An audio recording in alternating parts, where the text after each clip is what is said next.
वास्तविक सिद्धि क्या है और उसके पाने का उपाय क्या है, इस बात को समझाते हुए पूज्य स्वामी राम सुखदास जी कहते हैं, जहाँ अपनी विजय निश्चित हो वहाँ मनुष्य को अपने में कायरता नहीं लानी चाहिए। सांसारिक कार्यों में तो सिद्धि और असिद्धि दोनों होते हैं, इसलिए भगवान ने उनमें सम निर्विकार रहने की आज्ञा दी है। सिद्ध्य सिद्ध्यो समो भूत्वा समः सिद्धावसिद्धौ च सिद्ध्य सिद्ध्यो निर्विकारः। परंतु परमात्म तत्व की प्राप्ति में तो असिद्धि नहीं है, केवल सिद्धि ही होती है। सांसारिक सिद्धि असिद्धि इनमें सम रहने की बात भी वास्तविक सिद्धि के लिए ही है, और वास्तविक सिद्धि है परमात्म प्राप्ति। क्योंकि सांसारिक सिद्धि असिद्धि का कोई मूल्य नहीं है। सांसारिक सिद्धि अनिश्चित है क्योंकि उसमें परतंत्रता है, परंतु पारमार्थिक सिद्धि निश्चित है क्योंकि उसमें स्वतंत्रता है और उसी के लिए मनुष्य शरीर मिला है। अतः साधक को परमात्म तत्व की प्राप्ति के लिए अपने में कायरता नहीं लानी चाहिए, हताश नहीं होना चाहिए। प्रत्युत इसके लिए मन में नित्य नया उत्साह रखना चाहिए। बालक माँ पर अपना अधिकार मानता है कि मेरी माँ है। यदि माँ के 5, 7, 10 बालक हों तो भी प्रत्येक बालक पूरी की पूरी माँ को अपनी मानता है।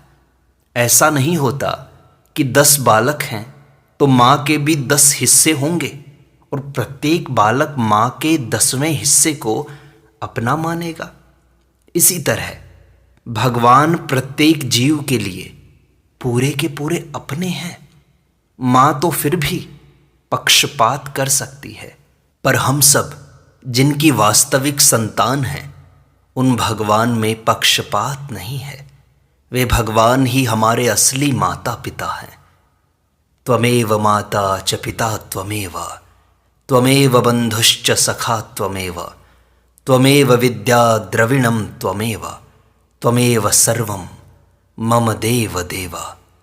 आप ही माता हैं, आप ही पिता हैं, आप ही संबंधी हैं, आप ही मित्र हैं, आप ही विद्या हैं, आप ही धन हैं। हे देवों के देव, आप ही मेरे सब कुछ हैं। देवता, मनुष्य, पशु पक्षी, कीट पतंग, लता वृक्ष, पहाड़ आदि जो कुछ भी है, सब रूपों में हमारे प्रभु ही हैं।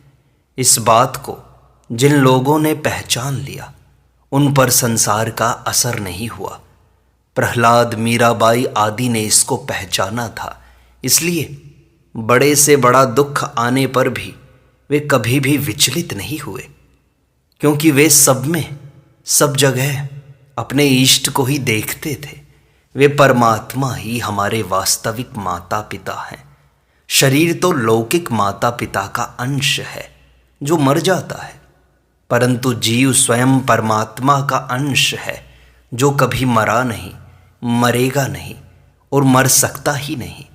इसलिए किसी भी भाई बहन को अपने में ऐसी कायरता का भाव नहीं लाना चाहिए कि मेरे पर भगवान की कृपा कम है, अथवा मेरा आचरण ठीक नहीं है, मेरा भाव ठीक नहीं है, मेरे में भक्ति नहीं है, मेरे में ज्ञान नहीं है, मेरे में परमात्मा प्राप्ति की योग्यता नहीं है, मेरे में बल नहीं है, इसलिए मेरे को परमात्मा की प्राप्ति नहीं हो सकती। कारण कि हमारी योग्यता अयोग्य होने पर काम करती है, हमारा बल निर्बल पर काम करता है, हमारी विद्या मूर्ख पर काम करती है।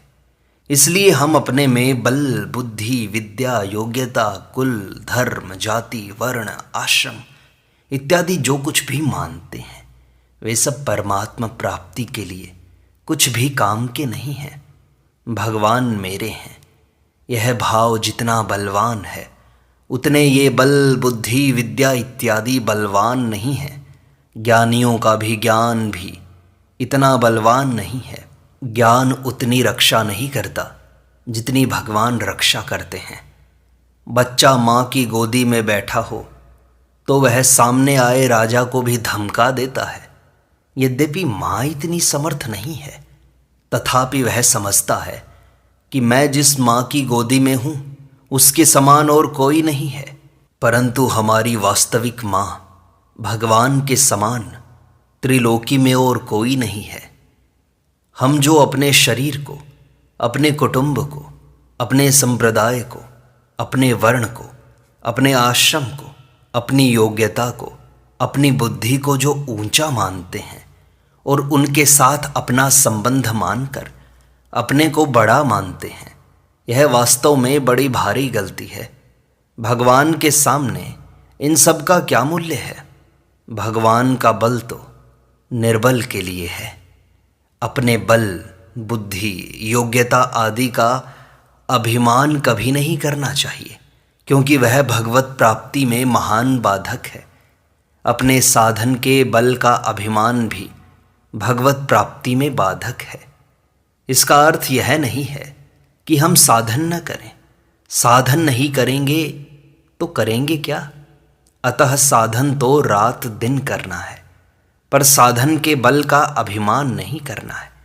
साधन के बल पर हम परमात्मा प्राप्ति की जो सिद्धि है उसे प्राप्त नहीं कर सकते।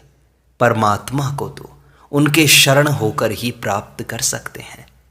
बालक छोटा सा होता है, पर वह रात्रि में रोने लगे तो घर वालों को नचा देता है। किस बल पर? रोने के बल पर।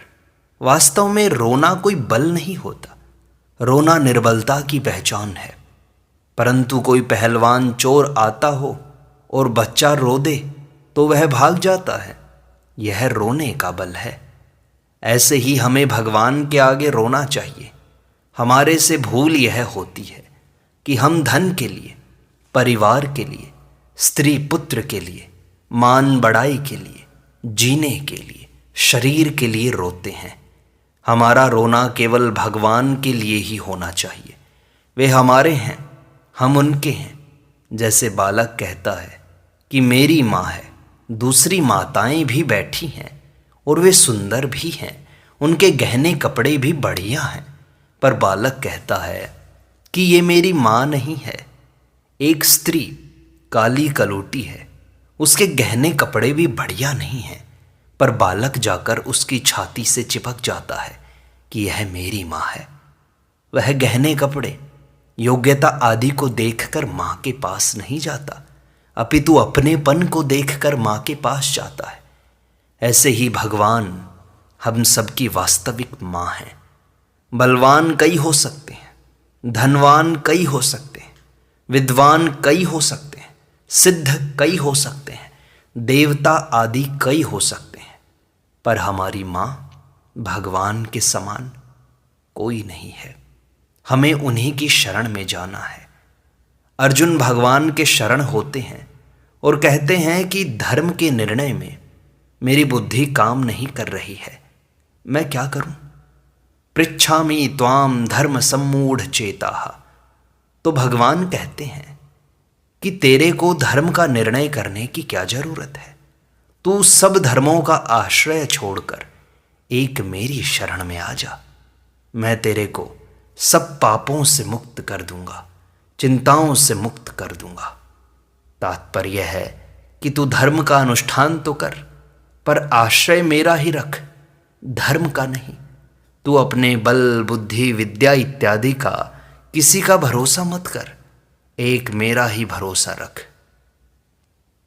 जो साधन के बल पर चलते हैं वे मजदूर होते हैं। माँ अपने बालक के काम का माप तोल नहीं करती कि इसने इतना काम किया है तो इसको इतना भोजन दूंगी, इतना लाड़ प्यार करूंगी। काम का माप तोल नौकर का होता है कि उसने कितना काम किया है और उस काम के अनुसार उसको वेतन मिलता है। लोगों को तो धन, संपत्ति, वैभव आदि की जरूरत रहती है, पर भगवान को किसी चीज़ की जरूरत है ही नहीं। अतः जो अपने बल का आश्रय रखकर भजन करते हैं, साधन करते हैं, मनन करते हैं, वे सब मजदूरी करते हैं।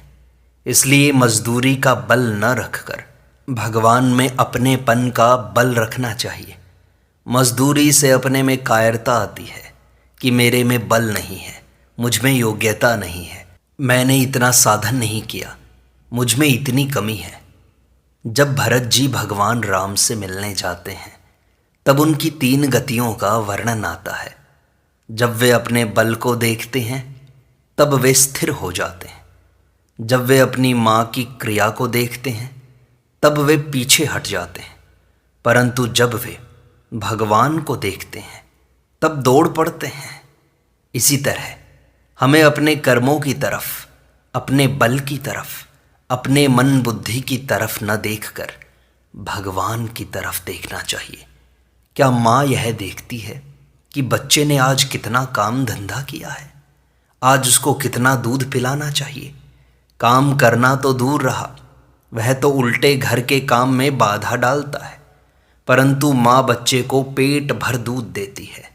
वह जितना चाहे उतना दूध पिए, जैसा चाहे वैसा कपड़ा पहने, जहाँ चाहे वहाँ सोए, शैया पर न सोए तो गोदी में ही सो जाए।